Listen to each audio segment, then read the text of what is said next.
The trip to Sweden was an ecumenical journey in which Lutherans and Catholics proved that what they have in common is much more important than that which separates them.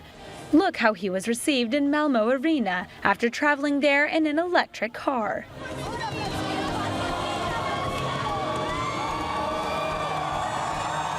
The number 2 in command from the Lutheran World Federation summed up the spirit of this meeting between Christians. We have committed to leave past conflict behind us and to move forward by embracing God's call into unity. We have repented for wrongdoings of the past. We have prayed for the healing of wounds and clouded memories. The Pope listened to intense testimonies of collaboration between Catholics and Lutherans from many different places. We cannot change the climate, but we can change the system. So let us all reform ourselves and work together as a one to build a one better and peaceful world for all. One of the worst massacres in Colombia took place in 2002 in a territory in the rainforest, tropical rainforest, when the community sought refuge in a chapel, and when an improvised bomb exploded, killing more than 100 people. As a mother, as a Christian, I decide I refuse such situation. And I decide to create in 1993 association, Maison Shalom, House of Peace, to welcome all those suffering children. As a refugee, it doesn't mean that you are not a human being. It's just a status. And then when we were taken to Brazil, I was selected as a flag bearer to represent 65 millions of refugees all over the world. As a refugee, you are just a human being like others.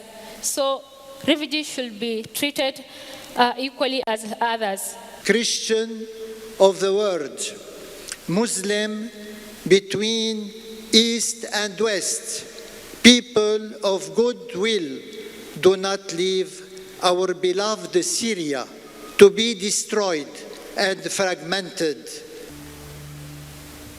The president of the Lutheran World Federation explained that this historic meeting sends a strong message to the world. When religious people work for unity and reconciliation, religion can promote the flourishing of human communities. This is the reason today we commit ourselves to say no more for xenophobia, no more for hatred in the name of religion. The Lutheran leader himself is a Palestinian refugee, and he knows the consequences of war. Hence, his words were part of his strong advocacy to persuade governments around the world to favor the weakest. Set aside your political interests and work for the dignity not only of your own citizens, but of every child of God in this world. Pope Francis was also touched by the testimonies from different climate migrants, displaced persons, and war refugees. As such, he made a request to the world. Quiero agradecer a todos los gobiernos que asisten a los refugiados.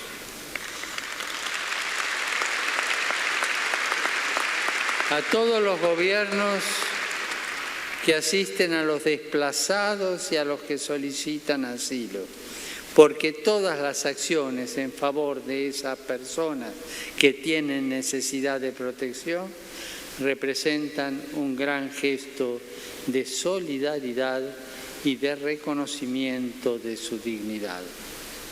The Pope recalled that Lutherans and Catholics are called to revolutionize the world, and they can do it together. Para nosotros cristianos es una prioridad salir al encuentro de los desechados, porque son desechados de su patria, de los marginados de nuestro mundo, y hacer palpable la ternura y el amor misericordioso de Dios que no descarta a nadie, sino que a todos acoge. A nosotros, cristianos, hoy se nos pide protagonizar la revolución de la ternura. One further step in this revolution and in the approach of Catholics and Lutherans was an agreement signed together during the meeting to help victims of war, natural disasters, and poverty. With their signatures, Caritas Internationales and the Lutheran World Federation, main humanitarian organization, commit themselves to cooperate from now on. Before concluding, there was a special prayer for peace in Syria, and then the Pope and the Lutheran Secretary General gave a joint blessing.